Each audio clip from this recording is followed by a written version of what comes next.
First of all, thank you for the forum. Thank you, Governor, for having me. And I also want to give my best to the senior Chinese intel official who's probably listening to us right now. Hope they've enjoyed all of the presentations. I was given a very similar assignment as the professor. In 3 minutes, talk about how we avoid armed conflict in the South China Sea.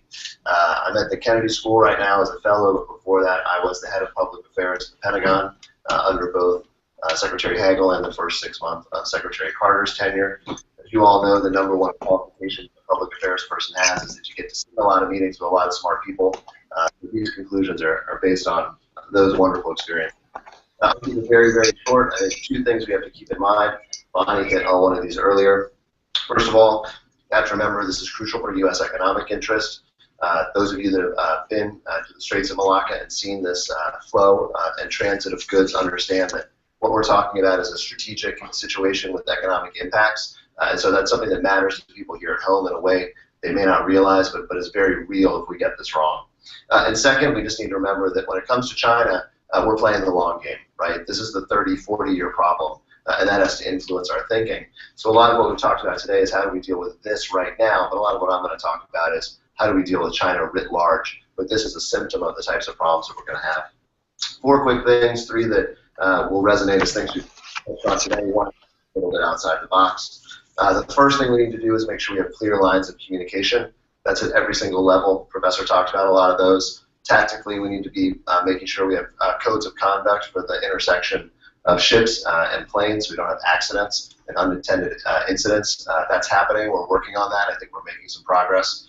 If we stick to them is another thing, but we're starting to put them in place. Second, moving up the tree a little bit, mill-to-mill relations. I think we've made progress under that. It was a real area of focus for both Secretary Panetta and Secretary Hagel.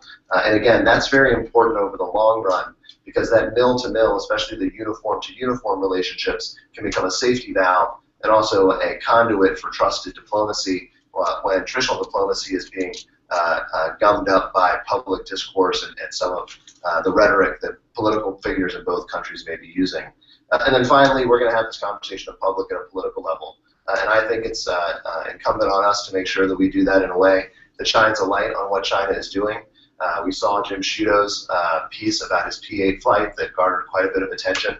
I think the most interesting thing to remember about that is that was a regular P-8 flight that we flew every single day, and the Chinese only got angry once it became public that we were doing that.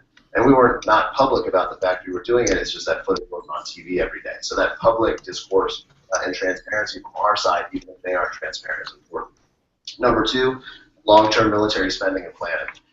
We have wolves closer to the door right now in terms of the Middle East and what's going on with Putin. But we can't lose sight of the requirements that we have to make sure we are investing in this part of the world. A lot of what the president's talked about with the rebalance. We have to stick to that. That includes making sure that we are addressing not just these examples of a Chinese military that is looking outward more and more. That includes the U.S. Navy and their investment in aircraft carriers. That includes increased UN participation in peacekeeping by the Chinese. They're showing they're going to push out, and we need to make sure that we have the capabilities in 20, 30, 40 years to deal with that. That means making investments now.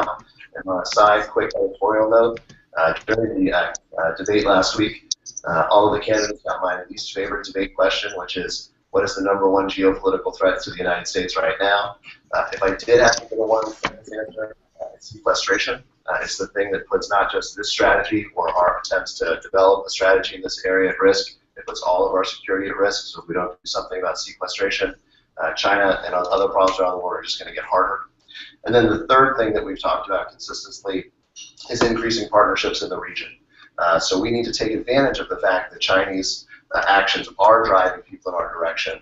We saw this last spring at the Shangri-La Security Dialogue, which happened right after that CNN report and right after pictures were released showing howitzers on some of these islands.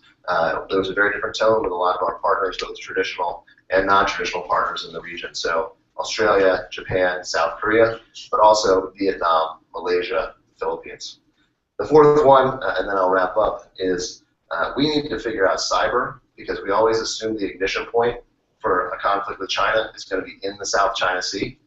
The ignition point can be in the cyber realm, and then the escalation can be in the South China Sea, a place where we are about to have a lot of ships and planes flying around in very close contact. So we need to look at the entire China problem, especially the Wild West of the China problem, which is the cyberspace. Get our arms around that quickly, so this doesn't become where bad gets worse, not just where bad starts. So, wow, was that pretty good? Yes. 3 minutes? Okay, great. Thanks, guys. Thank you all.